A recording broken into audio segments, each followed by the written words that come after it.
बातमी जतमधून एक महत्त्वाची बातमी। जत नगर परिषद निवडणूक 2025 भाजपचे डॉक्टर रवींद्र आरळी थेट नगराध्यक्षपदी विजयी।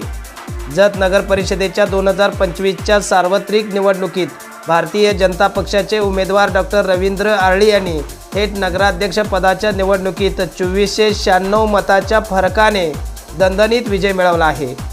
7 उमेदवार रिंगणात असताना डॉक्टर आरळी यांनी पहिल्याच फेरीपासून आघाडी घेत अखेरपर्यंत कायम राखलेले आमदार पडळकर यांचे जत पालिकेवर वर्चस्व सिद्ध झालेले आहे। डॉक्टर आरळी यांना 9112 मते मिळाली असून काँग्रेसचे सुजय शिंदे यांना 6716 मते मिळालेले आहेत। राष्ट्रवादी काँग्रेसचे सुरेश शिंदे यांना 3470 मते तर शिवसेनेचे सलीम गौंडी यांना 864 मते मिळाले आहेत। यांना पराभव पत्करावा लागलेला आहे।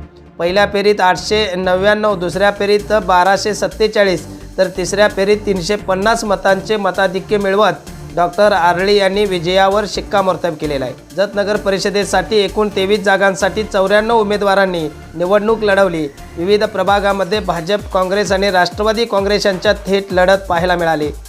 भाजपने प्रभाग 1अ, 1ब, 2अ, 2ब, 3अ, 3ब, 6अ, 6ब, 11ब आणि 11क या प्रभागामध्ये विजय मिळवत मजबूत उपस्थिती नोंदवलेली आहे।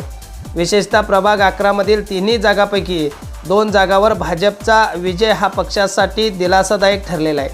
काँग्रेसने प्रभाग 4अ, 4ब, 8अ, 8ब, 8ब, 9अ, 9ब, 10ब आणि 11अ या प्रभागात विजय मिळवला।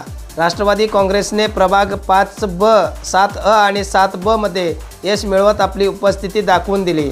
प्रभाग 10अ मध्ये अपक्ष उमेदवार फिरोज नदाफ आणि भाजपचे पवन कुंभार यांना समान 466 मते मिळाल्याने चिठ्ठीद्वारे निकाल लागला, ज्यात फिरोज नदाफ विजयी ठरले। निकालातून आमदार गोपीचंद पडळकर यांचे जत नगरपालिकेवरील वर्चस्व स्पष्टपणे अधोरेखित झाले आहे। थेट नगराध्यक्ष पदावर भाजपचा विजय आणि मोठ्या संख्येने नगरसेवक निवडून आल्याने आगामी काळात नगर परिषदेवर भाजपची सत्ता स्थापन होणार असल्याचे स्पष्ट संकेत मिळत आहेत।